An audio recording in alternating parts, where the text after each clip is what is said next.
to the Venture Café Presents. I'm Christine Dunn, and joining me here right now is Kathryn Fenneman.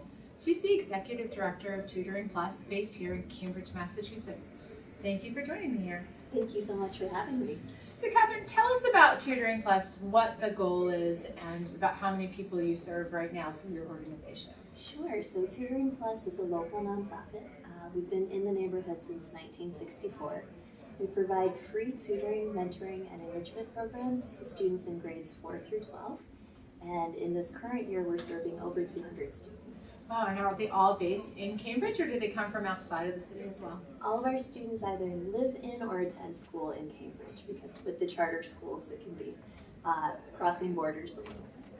So are there specific areas of focus that you provide, or do you provide across all of the grades and studies?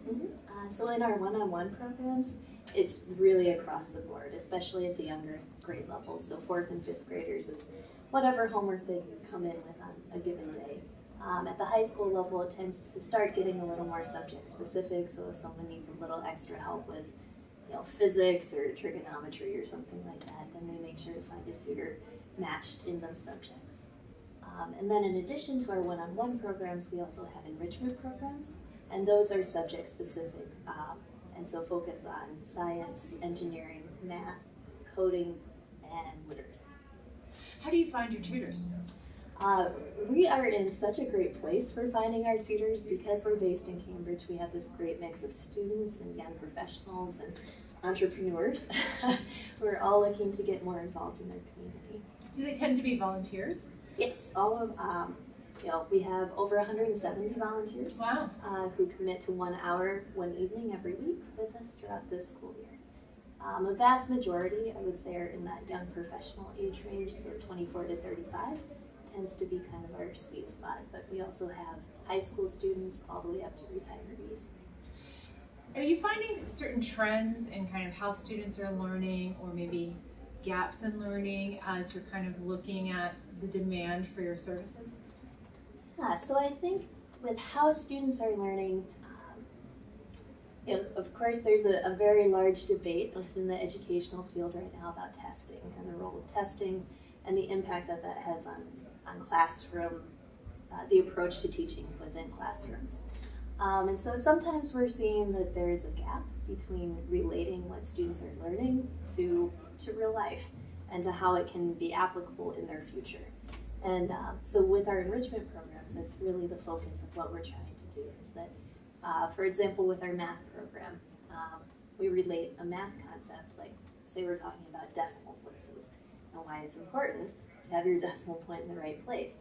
And then we relate it to money and talk about being able to take $10 to this restaurant with this menu and what can you order with that, and why that decimal point is important in figuring out what you can order and what you can't order. How do you think that disconnect emerged? I mean, what were some of the ways in which education became about just education and not about how you can apply it and use it in your real life?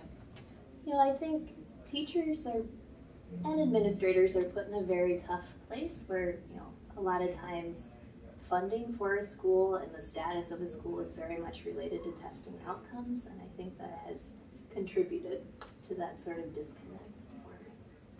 At the upper levels, how do you help them kind of visualize how they might use some of those more advanced mathematical and science concepts to the real world? Definitely.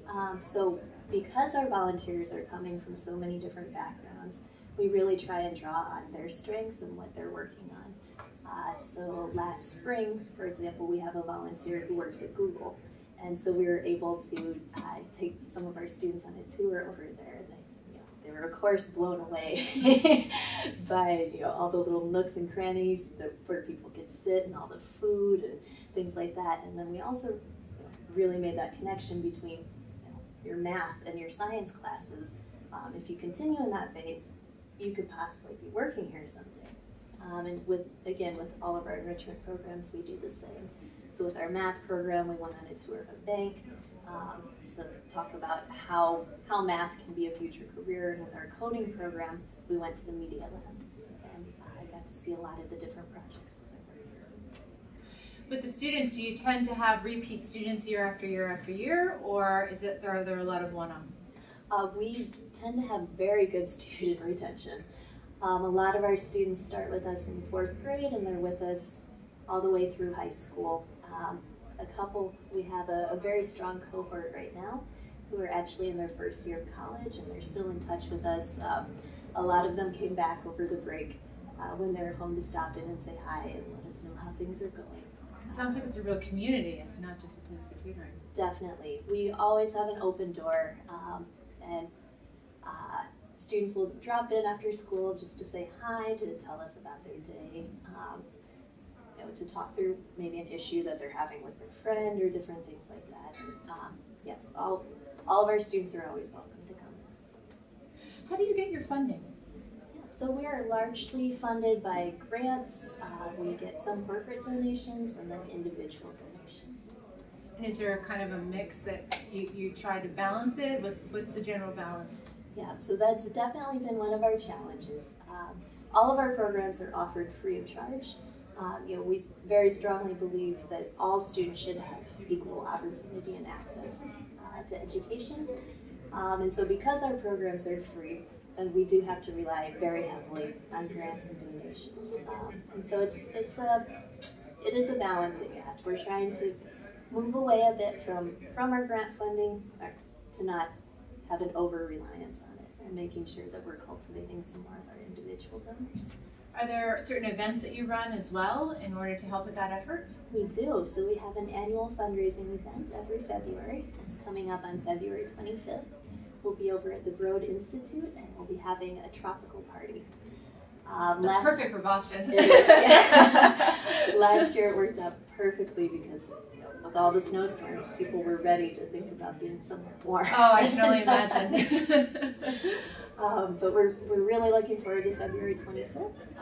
We'll be honoring Chris Barr, who's the Executive Director of the Biogen Foundation and the Associate Director of Community Relations there as well.